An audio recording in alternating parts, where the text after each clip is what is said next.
Salut à toutes et à tous et bienvenue dans cette nouvelle vidéo. Comme je vous ai promis, un petit débrief de cette box un peu plus poussé. Alors on commence tout de suite avec ce magazine que je vous ai présenté dans la vidéo de présentation.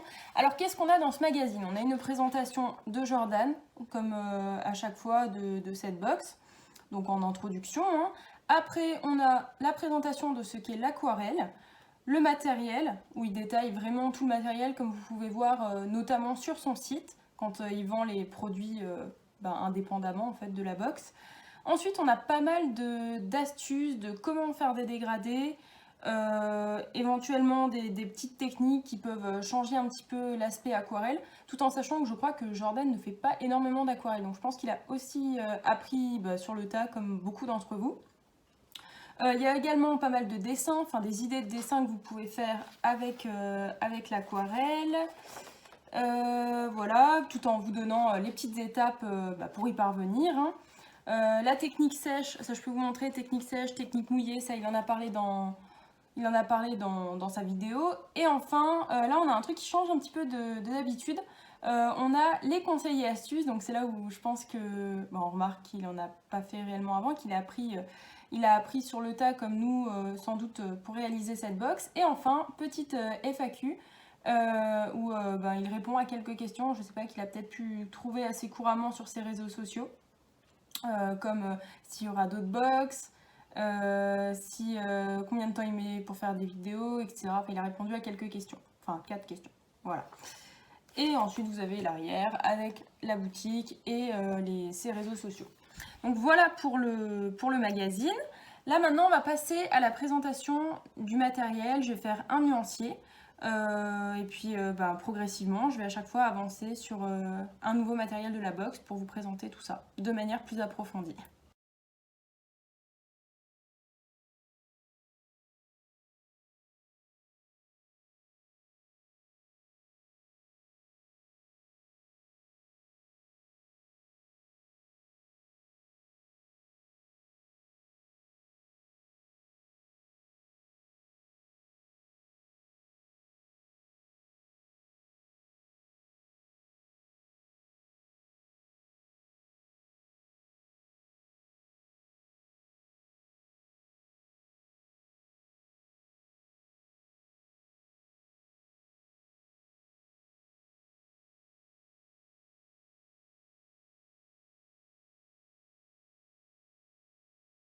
Bon, du coup, je viens de finir comment on appelle, le nuancier. Alors, qu'est-ce que j'en pense? Donc le nuancier, moi je galère pas forcément à le faire d'habitude, mais là, vous avez pu remarquer pendant que je le faisais, en fait, c'est l'eau, ni plus ni moins, qui m'a fait un petit peu cafouiller. C'est que j'ai mis trop d'eau, du coup de temps en temps, ça se mélangeait un petit peu entre eux, bon, pas énorme non plus. Ensuite, deuxième petit constat, je l'ai fait à l'envers, vous avez plus simple normalement, ça se fait, oh je viens de toucher, c'est pas grave. Normalement, l'espèce de pyramide, ça se fait dans l'autre sens, c'est-à-dire que vous n'avez pas normalement ça en bas. Mais bref, ça on s'en fout, le nuancier, vous le faites un petit peu comme vous voulez, c'est juste une manière de pouvoir vous repérer sur les mélanges, savoir ce qui peut aller ensemble pour choisir une couleur éventuellement pour un coloriage. Donc moi je m'en sers pas forcément d'habitude. Là je sais pas si ça sera plus le cas avec l'aquarelle parce que c'est vrai que si je veux me servir de cette palette, le nuancier sera quand même nécessaire. C'est pas comme quand vous agissez avec des crayons de couleur.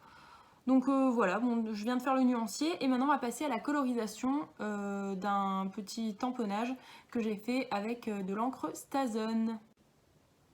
Ah oui, j'ai oublié de vous préciser, je sais pas si vous allez bien voir, j'ai utilisé ce type de papier aquarelle de chez Canson pour faire ce nuancier et à partir de là, je vais uniquement utiliser le papier que j'utilise d'habitude de chez Canson, multi-technique, j'avais dit multi-texture dans la précédente vidéo, là c'est multi-technique, donc c'est un papier orange que je vais vous montrer tout de suite. Voilà pour le papier multi-texture, donc c'est du papier Bristol Illustration que je vais utiliser à présent pour mes tamponnages.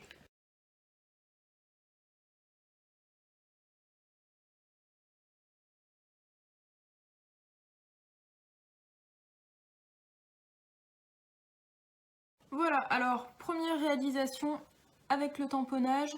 Alors là, vous voyez vraiment un effet de dégradé qui était plus ou moins volontaire. Je dirais que c'est ça qui est bien avec l'aquarelle, c'est qu'il y a tout qui se module, enfin qui est bien ou qui est mal, parce que du coup vous avez aucun contrôle, on va dire, parce que au moindre geste que vous allez faire, vous pouvez gâcher tout ce que vous êtes en train de faire, et à la fois vous pouvez refaire quelque chose de sympa en continuant les mélanges avec de l'eau, en estompant, ça faut pas oublier les estompes, les estompes du sopalin, voilà. Faut pas oublier le sopalin parce que du coup c'est ça qui peut rattraper un petit peu vos erreurs. Et puis voilà, donc du coup ça c'est le premier résultat. Maintenant on va bien laisser sécher, il faut éviter de trop le bouger parce que du coup il y a des endroits où c'est pas sec. Sinon je souhaitais aussi vous parler de ces petits godets ici. Donc c'est un petit peu en désordre dans ma vidéo, mais je voulais savoir si c'était possible de les changer indépendamment, parce que c'est pas parce que vous avez fini par exemple le jaune que vous avez forcément fini toute votre palette. Et la réponse est oui, vous pouvez changer les godets en fait. Ils sont en vente sur Amazon, sur le site de Winsor & Newton, entre 4 et 5 euros. Donc en individuel, j'imagine qu'ils disposent quand même de toutes les couleurs. Ça semblait logique, mais c'est pas forcément évident. Ça semblait logique juste parce qu'on pouvait retirer les petits godets en fait. C'est plutôt pas mal, tout en sachant que si vous achetez un plus grand format et que ces couleurs ne vous conviennent pas, que vous avez tendance à travailler plus avec une autre gamme de couleurs, et vous pouvez les interchanger et puis dans votre pack de voyage, emmener seulement les couleurs qui vous conviennent. Voilà. Pareil, si ça vous intéresse, je vous mets les liens en description. Je précise quand même que ce n'est pas sponsorisé. Enfin voilà, je suis pas une grosse chaîne ni rien, mais je préfère le préciser histoire que ça soit clair.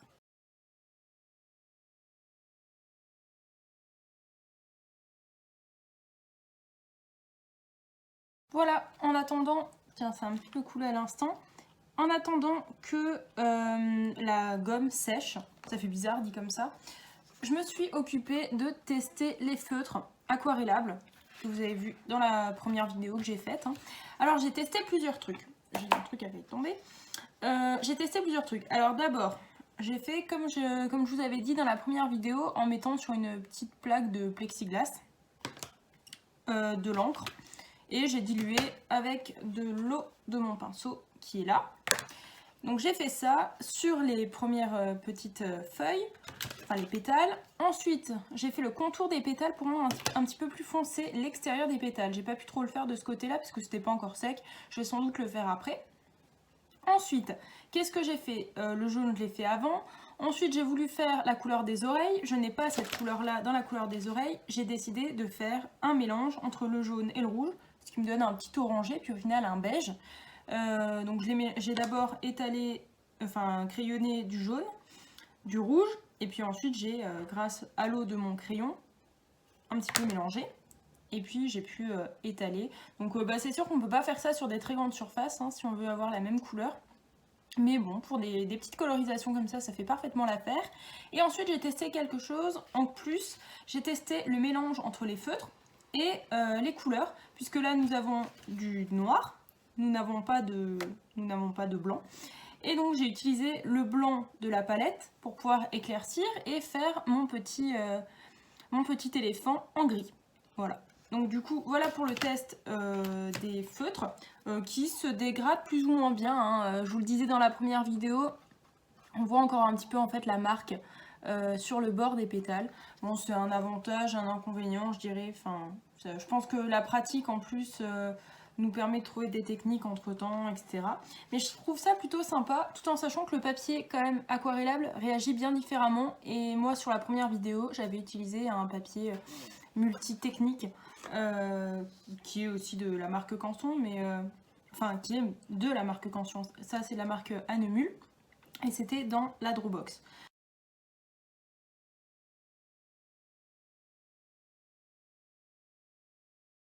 Ce que je vous disais tout à l'heure, c'est tout simplement que ça ne s'étape pas très bien, quel que soit le papier pour le stylo.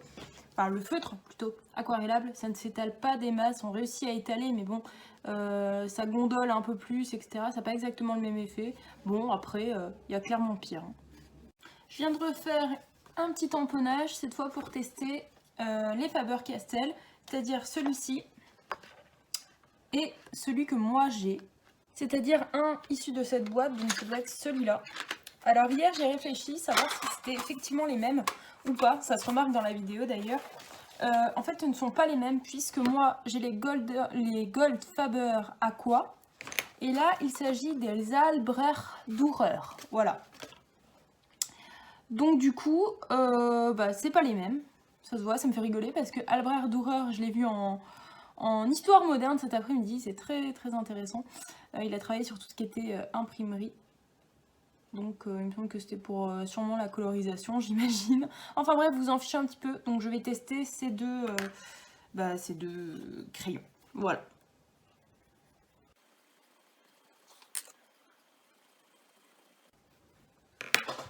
Bon, à première vue, pour la couleur, c'est clairement presque la même. Hein. Au niveau du dégradé, je vais prendre un morceau de papier puisqu'il me reste encore un petit peu de bleu. Pareil, pour nettoyer ces trucs-là, c'est tout simple. Vous avez juste à appuyer un petit peu pour faire sortir de l'eau et puis ça se nettoie. C'est presque kiff-kiff, hein. Ça peut être horrible de dire ça. Mais moi, j'imagine que c'est presque les mêmes. C'est pas la même catégorie. Mais pour moi, c'est presque les mêmes. Ouais, pour moi, c'est clairement les mêmes. Mais bon, je vais rechercher puis je vais vous dire. Bon, au final, je vous retrouve avec mes petites recherches que j'ai faites finalement tout de suite. Donc ce ne sont effectivement pas les mêmes, ça aurait été quand même bizarre qu'il n'y ait pas le même packaging et pas la même chose de noter parce que j'ai quand même vérifié s'il n'y avait pas marqué Alfred ou Albrecht Dürer sur ma boîte à moi en métal, mais il n'y a rien et ce n'est pas la même dimension de mine puisque les miens étaient à 3,3 mm et 3,8 pour les Albrecht Dürer. Voilà, et donc en fait, je viens de regarder, je vous mets en description si ça vous intéresse. Le lien des vidéos que j'ai pu trouver en comparaison. Il existe un troisième type de crayon de couleur aquarellable chez Faber-Castell, dont j'ai plus le nom, je vous mets le petit nom là en bas. Voilà, donc ce ne sont pas les mêmes, cependant moi je trouve que le résultat est quand même très similaire. Mais bon, celui-là complétera parfaitement ma collection de Faber-Castell aquarellable. Et là, cette fois, on va tester la gomme. Donc je ne sais pas si ça secoue, appliquer sur la zone à masquer, laisser sécher, puis appliquer vos couleurs. Après séchage, retirer avec le bout du doigt. Alors, pour avoir déjà testé un petit peu hier, je sais qu'il faut appliquer avec un pinceau ou quelque chose, parce que sinon ça en met trop. Donc là, l'enjeu, ça va être de mettre là par-dessus. Bon, on vient de finir d'appliquer la gomme. Maintenant, il faut qu'on laisse bien sécher et ensuite on pourra commencer à faire l'aquarelle tout autour. Donc je pense que je vais faire un effet dégradé. Je ne sais pas du tout ce que ça va rendre, voir si ça va abîmer l'encre ou pas une fois que je vais enlever la gomme. Je ne sais pas du tout. Donc c'est vraiment la phase test, on va bien voir ce que ça donne. Moi, je vous retrouve une fois que ça a séché. Voilà, je viens de récupérer le petit éléphant tout noir, vous pouvez voir par transparence. On verra bien si ça fonctionne. Je vais m'attaquer au fond. Je vais éviter de mettre trop d'eau. Tout en utilisant quand même assez. Parce que l'objectif c'est quand même de tester. Hein. Et là, je me rends compte que j'ai plus d'eau, je crois, dans mon réservoir d'eau. Donc il va falloir que j'aille le recharger. Parce qu'il me faut quand même de l'eau pour pouvoir étaler tout ça. Logiquement, on peut même aller là-dessus si on veut. Je ne pense pas que ça pose problème, théoriquement. Sachant que c'est censé recouvrir, donc je ne vais pas du tout faire le tour. De toute façon, on est là pour tester, donc on va bien voir ce que ça donne.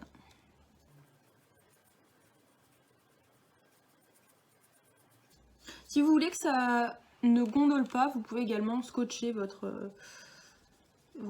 dessin ou votre carte, ce que vous voulez. Moi, j'ai fait le choix de le laisser comme ça, et puis à vrai dire, j'y ai même pas pensé non plus.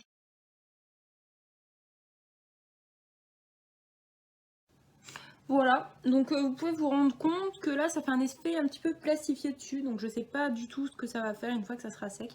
On va faire sécher tout ça, et puis on enlèvera la gomme une fois que ce sera sec. Bon, je viens de récupérer mon petit éléphant.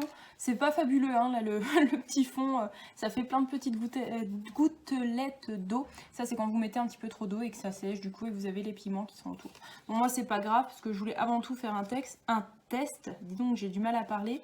Mais après, je suis pas experte non plus en aquarelle. Et c'est vrai que je ne travaille pas beaucoup avec les palettes. Moi, souvent, je travaille, comme je vous le disais, avec les crayons.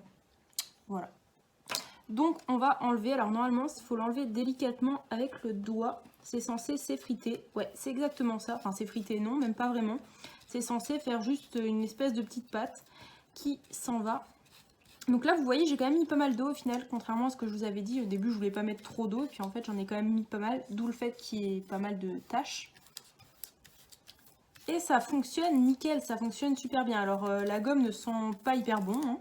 Bon après c'est pas pour ça qu'on achète le matériel normalement, mais ça fonctionne nickel. Même sur les zones où j'ai mis plus d'eau, et même l'encre n'est pas abîmée. Donc c'est top, honnêtement c'est super sympa. On va pouvoir faire des trucs super cool, ça donne une gamme de possibilités en plus. Et là au niveau de la petite feuille, et voilà c'est top, vraiment c'est... Bon, mon fond est pas hyper réussi je trouve, mais globalement je trouve ça très sympa même de laisser comme ça en blanc, ou seulement faire, vous voyez ce que je veux dire en fait, seulement par exemple faire le petit éléphant, ou seulement, enfin, pas forcément tout coloriser, sachant que il y a déjà beaucoup de couleurs derrière. Bon du coup moi je vais m'amuser avec les couleurs que je vous ai présentées à l'instant.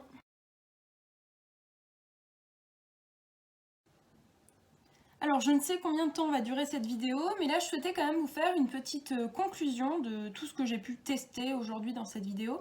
Alors tout d'abord la box, donc le prix de la box, je l'ai vu sur une autre vidéo, je me suis pas embêtée à recalculer tout en sachant que c'est quand même un gars qui dessine qui a fait le comparatif. Donc en excluant tout ce qui est estampillé, team draw ou l'autocollant, choses comme ça, tout en excluant ces choses-là, le prix de la box avoisinerait les 100 €. Donc tout en sachant que là, avec sans les frais de port, on est à 49,90 €, plus les frais de port, on est plus vers 58 € plus ou moins, je crois que c'est ce que j'ai payé. Donc c'est quand même très rentable, vous êtes gagnant que si vous achetez, comme pour chaque box, chaque élément individuellement. Voilà. Donc là je vais faire le petit bilan pour chaque matériel on va dire, hein. Alors le crayon, je vous ai parlé des crayons tout à l'heure. Il existe comme je vous disais 3 marques de crayons aquarellables, je ne savais pas du tout ça. Je vous mets les 3 sur le côté tout de suite là maintenant. Donc il y a les Albrecht Dürer, les Gold Faber Aqua que j'ai également, et un troisième type que vous verrez sur le côté. Donc je mets des vidéos en description qui vous permettront de faire le comparatif, parce que moi j'en ai que 2, et puis seulement un de Albrecht Dürer, donc je vais pas aller loin sur le comparatif.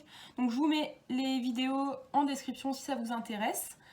Tout en sachant que moi en tant que débutante, en tant que parfaite débutante, je trouve que c'est quand même très similaire, hein.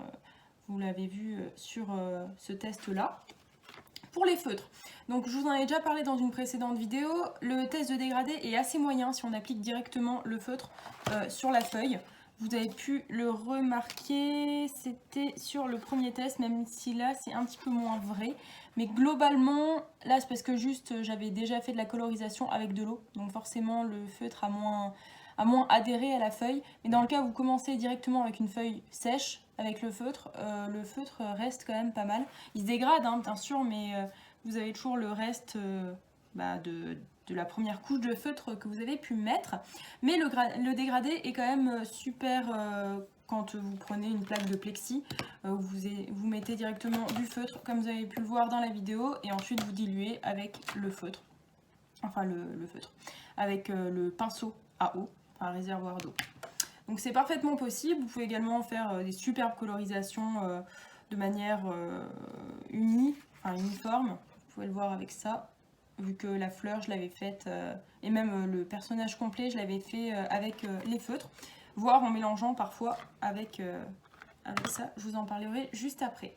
Donc pour la boîte de poche avec les godets d'aquarelle et son pinceau, que vous avez pu voir dans la vidéo, je vais voir si j'arrive à l'ouvrir. Hop là. Donc pour cet outil là, qu'est-ce que j'ai pu marquer? Donc c'est hyper pratique, ça faut bien se l'avouer, même si moi j'ai tendance à aquareller dans la voiture, donc pour le coup en voiture c'est peut-être un peu moins bien, mais pour le transport, si vous allez au sport des neiges ou des trucs comme ça, enfin faire du ski, du snowboard, des machins comme ça, c'est quand même bien pratique quand vous êtes bien chargé ou pendant les vacances d'été, etc. Il faut savoir que les godets sont interchangeables, vous pouvez même les changer une fois qu'ils sont vides. Vous les trouvez au prix de 4-5 € comme je disais dans la vidéo sur internet. J'imagine que c'est également le cas dans les magasins Rougy et Play. Et ça vous permet également, si ces couleurs ne vous conviennent pas, de mettre une gamme de couleurs qui vous conviennent. Une fois que vous les aurez finies, ou sinon vous les mettrez ailleurs pour les utiliser. Donc les dégradés, la colorisation sont parfaites clairement. Faut quand même faire attention, cependant vous avez pu le voir là quand j'ai fait le fond, à pas mettre trop d'eau parce que sinon vous allez avoir des petites taches qui se forment. Ensuite, qu'est-ce que j'ai pu noter d'autre? Donc forcément, ça c'est ce que je vous disais tout à l'heure, la palette de couleurs aquarelle et les feutres se complètent parfaitement à partir du moment où vous utilisez en fait ce que je vous disais en appliquant le feutre sur le plexiglas. Vous avez en fait une nouvelle couleur, vous pouvez faire du gris comme j'ai pu le faire pour mes petits éléphants. Je n'avais pas de gris dans ma palette, ni d'aquarelle sèche, ni avec les feutres, et j'ai pu créer du gris. Donc ça c'est super cool, les deux fonctionnent super bien ensemble, ça peut faire des couleurs en plus. La petite palette est super pratique pour pouvoir faire vos premiers mélanges là, voire faire une quantité peut-être un petit peu plus importante lorsque vous en avez besoin. Moi je m'en suis moyennement servi comme vous avez pu le voir pour mon nuancier, voilà. Je m'en suis moyennement servi, j'ai testé au début et puis au final j'ai testé divers trucs, je vous ai tout mis en accéléré. Vous faites un nuancier ou pas si ça vous plaît, ça peut toujours vous aider pour faire des mélanges, vous donner quelques indications sur une couleur a priori que vous ne pensez pas pouvoir faire et puis au final avec le nuancier vous voyez qu'elle est possible. De toute façon, à partir du moment où vous pouvez faire des mélanges, vous pouvez quasiment faire toutes les couleurs. Faut juste savoir quelle couleur va ensemble. Sinon, les stylos pinceaux à réservoir d'eau, donc j'en ai un là, j'en ai deux autres qui sont encore dans la boîte parce que je m'en suis pas servi aujourd'hui. Vous avez trois mines différentes, une grosse, une plus petite. Moi je vais utiliser la plus petite avec le bleu. C'est super pratique, vous pouvez aller dans tous les coins on va dire, vous pouvez faire de la précision, etc., des plus grandes surfaces.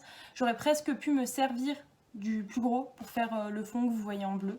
Enfin, ça vous donne multiples possibilités, puis c'est de meilleure qualité bien sûr que ceux d'AliExpress ou de Wish. La gomme est super pratique, clairement, je ne pensais pas à ce point-là. On le voit avec ça, vous avez un petit contour en blanc qui je trouve n'est pas déplaisant. Je trouve que ça donne quelque chose en plus. Je ne sais pas trop comment expliquer, mais je trouve ça super sympa.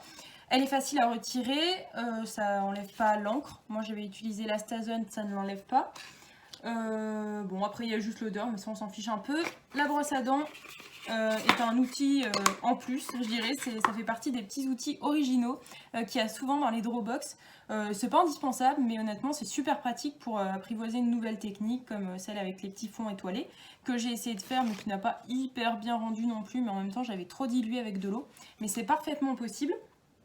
Et puis vous avez deux papiers de qualité qui sont ici et au fond de la boîte. Donc vous avez celui-là de chez Anemule. Je vous en parlais, c'est les cartes postales. Moi j'en ai utilisé aujourd'hui pour faire ça et pour faire ça. Donc c'est super pratique. Moi je pensais pas que ça existait en carte postale comme ça.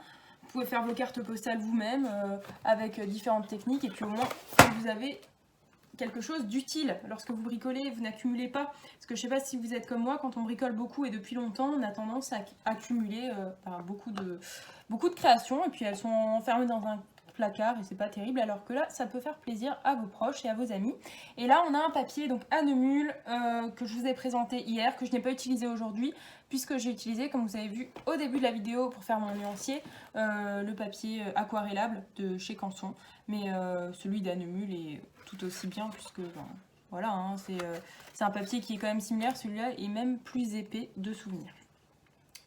Voilà, donc on a deux papiers de qualité et en plus à la fin on a un stickers qui est pour ma part dans la boîte pour les collectionneurs, ceux qui ont l'habitude maintenant de prendre les box. Je trouve que c'est toujours une ouverture super intéressante que de prendre ces box, forcément en rapport qualité-prix au top, et puis du matériel que vous n'auriez pas pu ou eu l'idée de vous acheter, et puis nouvelle découverte de matériel, nouvelle technique, nouvelle création, enfin voilà, la totale.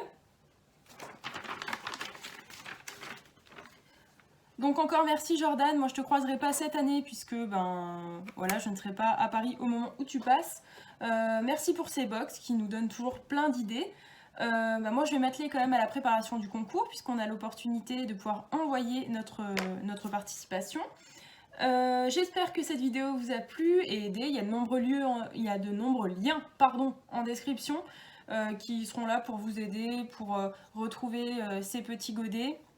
Le test de diverses personnes, des fois c'est des personnes qui sont anglo-saxonnes mais vous pourrez, ou américaines, mais vous pourrez quand même voir le comparatif. Et en français, je crois qu'il y en a un, je vous le mettrai également en description. Et puis, je vous mets également le lien pour vous procurer la box si ce n'est pas encore le cas, puisqu'elle est encore disponible sur le site Draw Market. Donc vous pouvez la retrouver en description. Voilà. Donc j'espère que ce test un petit peu plus approfondi, même carrément plus approfondi que ceux que je faisais avant, vous a plu. Moi ça m'a pris un petit peu de temps, mais j'ai adoré le faire, pousser jusqu'au bout du bout ce matériel et apprendre à le connaître, parce que c'est vrai que je faisais un peu d'aquarelle, mais bon, j'avais pas autant de matériel, j'avais juste ma petite palette de Faber Castell Golf Faber Aqua. Donc j'ai toute une palette avec plusieurs crayons dedans. Moi j'avais que ça, alors que là vraiment on va pouvoir faire plein de choses, on va s'éclater. Voilà. Donc j'espère que cette vidéo vous a plu. Si c'est le cas, petit pouce, n'hésitez pas à mettre un commentaire, à partager. Et puis moi je vous retrouve très bientôt dans une prochaine vidéo. Salut!